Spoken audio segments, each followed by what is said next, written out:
was the first year of the first international karate championships held in Long Beach, and my job was to make sure that Bruce Lee, Ed Parker gave me a certain amount of money to make sure he ate properly and make sure he got back to the hotel room, sort of like his host. And I met him then and grew to really like his personality, and we became very close friends. When Bruce arrived in the United States, he had the training in Wu-style Tai Chi, sometimes in Hong Kong they call it Unga, and he had the, of course, training in Western boxing. He had training in fencing from his brother. That's epee, that goes from toe to head.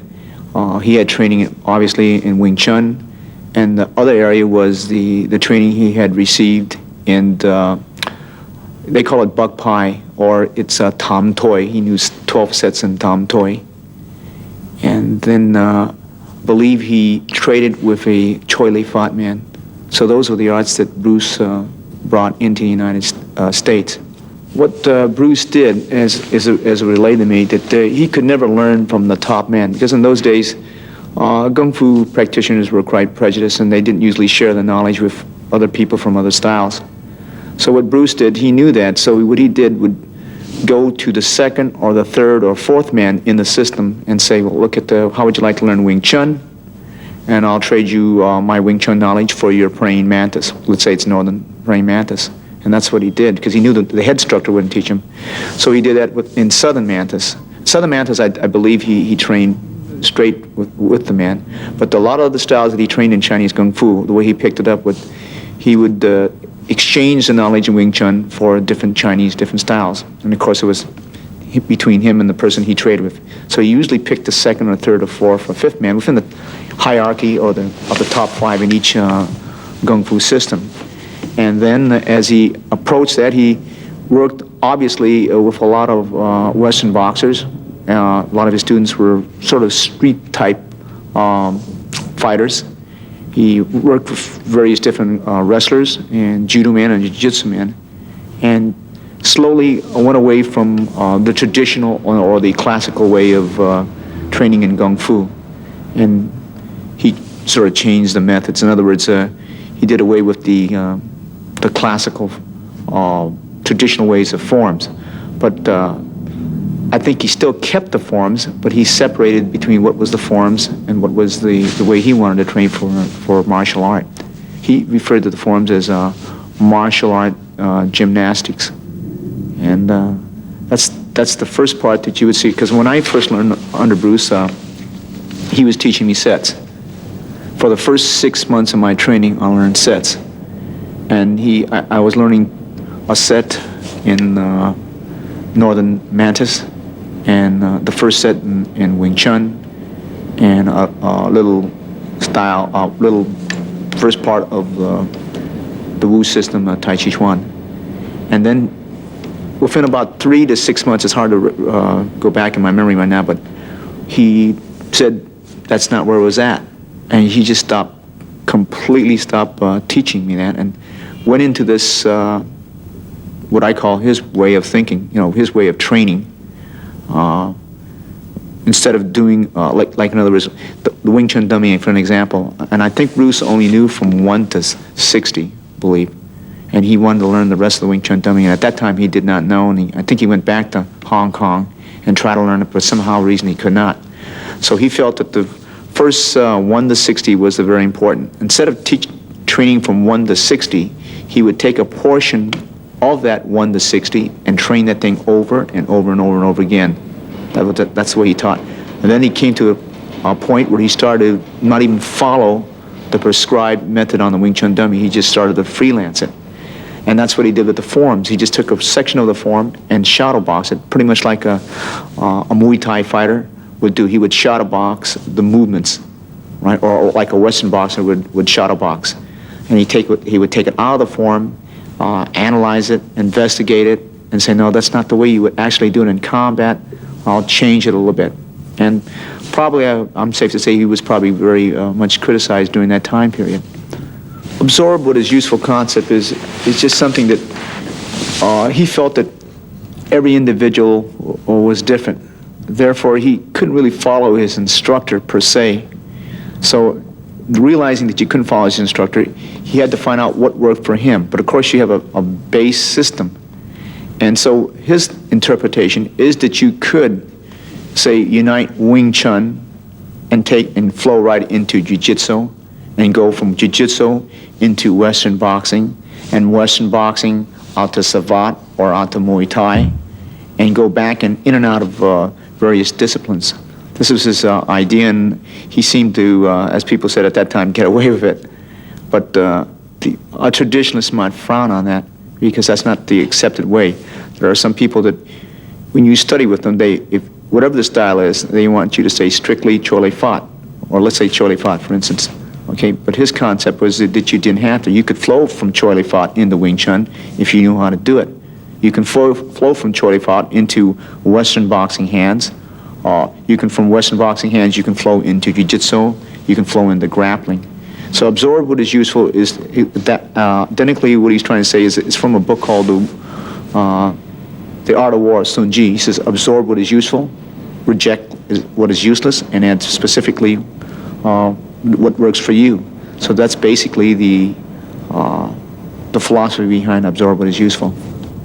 Transcending technique is many ways you could do this, but the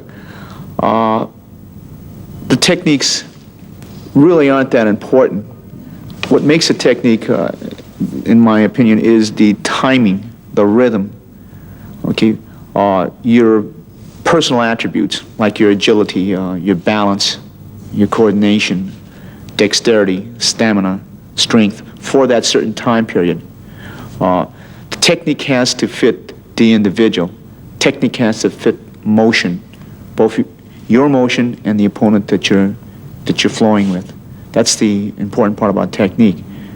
So attributes, according to Bruce, were probably more important than technique. Developing speed or stamina or strength, those were attributes that you do use in combat. And that's, I think, what he was trying to say there, that you got to transcend the technique, both physically and mentally. Having no limitation as a limitation, the philosophy behind that is that if you are trained in a particular martial art, which is called a Japanese style, they might see something in another style that they like, let's say another Chinese style. But because of the curriculum, they stay within the boundaries, so therefore it limits what he can use. As having no limitation is your limit, he's using no limit.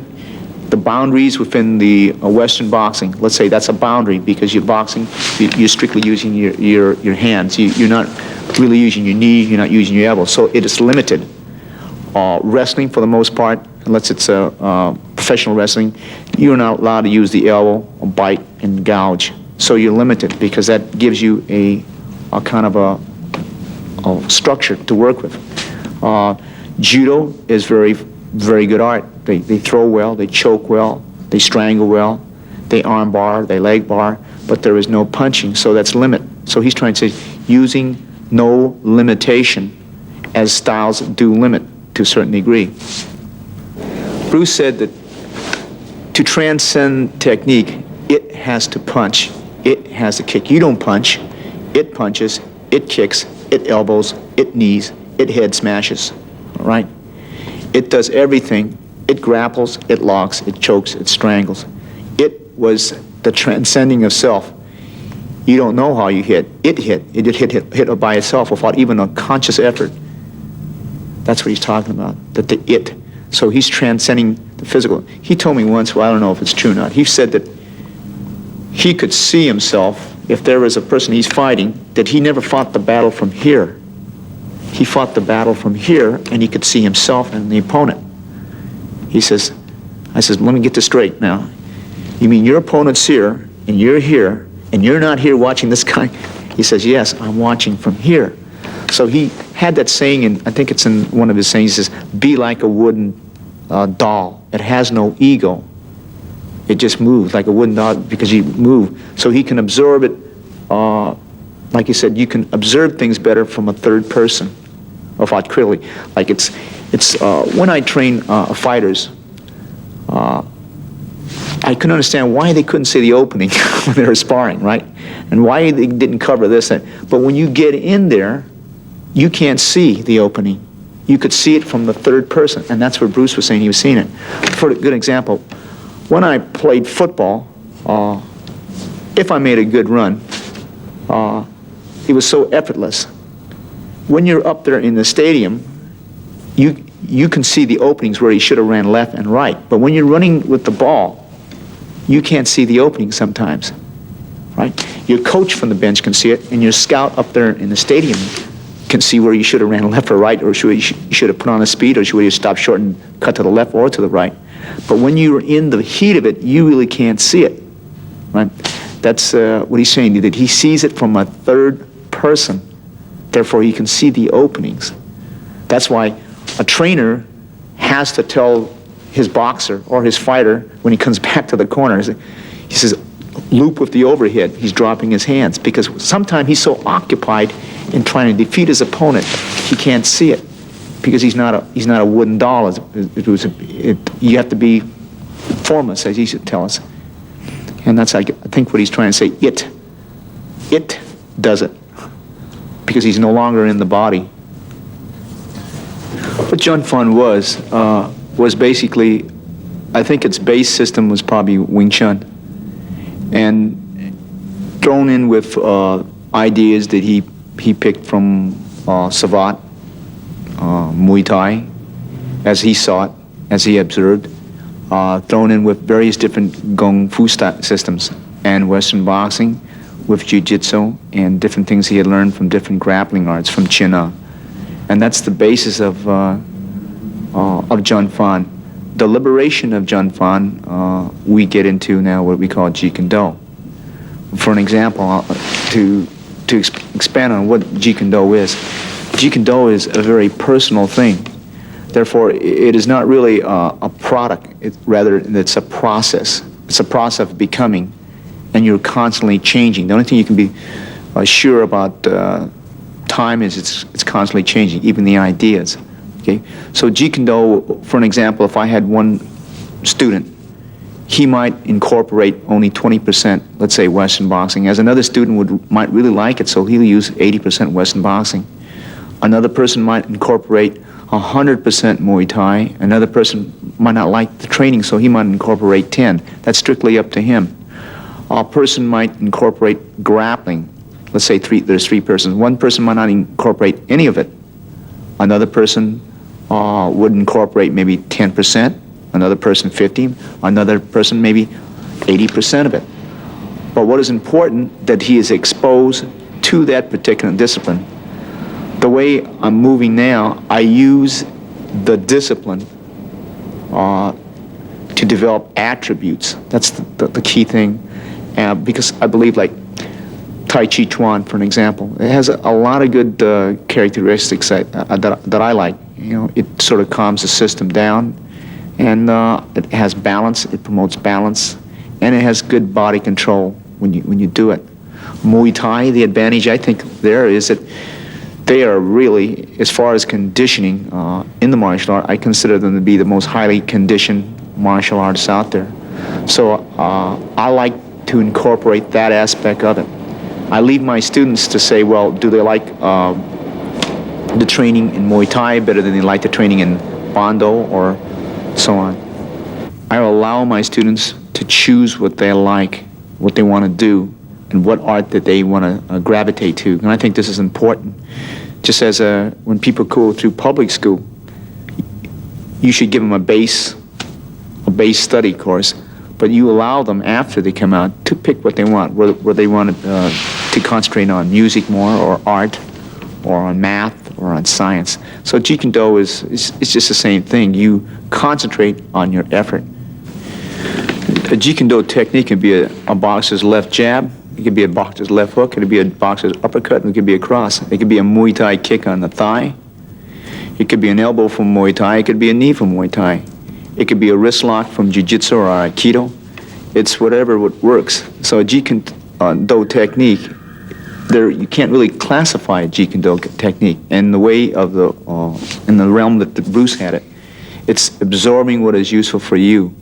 Since it is not a style, we use maybe certain disciplines to get certain attributes, to develop certain things. So there is no Jeet Kune Do technique as per se, as the way he founded the idea. Okay? Many people refer to it as a style, but it's not a style, because it's not a style as a product. And as he used to tell me, it is a process. It's just a process of constant growth. And what is Jeet Kune Do for you now might not be Jeet Kune Do for you 6 years down the line, because of age, because of time, a factor of training and things of that nature. Jeet Kune Do now, since there's a lot of disciples that came from Bruce, and I have a lot of students, each is developing it in the way that they think it should be developed. Some people don't want to come out, they want to stay in the garage and teach 1 or 2 or 3 students, that's fine too. Others want to promote it more, get it into the limelight a little bit more, and that's fine too. Like, for an example, Daniel Lee, he teaches Jeet Kune Do, but his main thrust is Tai Chi Chuan. He promotes it through Tai Chi Chuan. As Richard Bustillo is more into Western boxing, he's more into kickboxing. He takes that aspect of Jeet Kune Do and tries to push that aspect. Larry Hartzell is more into what we call Filipino Dumog, which is grappling, or Layog, which is another form of Filipino grappling, and mixing in with little Chinese Chin-Au here and there, and Western wrestling, and some things from Jiu-Jitsu and some things from Aikido that he's integrated for himself. So Jeet Kune Do, the only worry that I have is that some of these people might lead their disciples down one particular path and say, this is Jeet Kune Do, and my Jeet Kune Do is the way Bruce would have had it. Another person might say, no, it's in the kickboxing, and it's in the Thai boxing, and it's in the wrestling. This is the way Bruce would have had it. Okay, that's the only danger that I see.